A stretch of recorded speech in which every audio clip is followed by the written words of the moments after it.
Diduga depresi, seorang penumpang kapal lompat ke laut saat perjalanan dari Wanci menuju Kamaru Buton, Sulawesi Tenggara.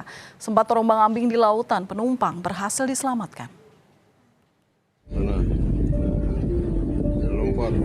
Seorang pria penumpang kapal feri KM Bahtera Mas II nekat melompat ke laut saat kapal dalam perjalanan dari Wanci Wakatobi menuju Kamaru Buton, Sulawesi Tenggara. Pria tersebut sempat terombang-ambing di lautan lepas. Mengetahui kejadian ini, kru kapal langsung bergerak cepat melakukan pertolongan hingga penumpang tersebut bisa diselamatkan. Diduga pria tersebut nekat melompat ke laut karena mengalami depresi. Satu orang itu dia lompat dari kapal ke laut, tapi kejadian itu langsung direspon oleh kru kapal kami dan langsung diberikan pertolongan hingga sampai tiba di Kamaru.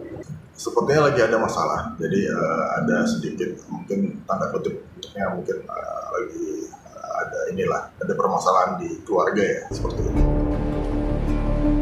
Usai dievakuasi, penumpang kapal mendapat penanganan medis karena mengalami lemas. Ia kemudian dibawa kapal melanjutkan perjalanan ke Kamaru. Devriatno Neke, Kompas TV Buton, Sulawesi Tenggara.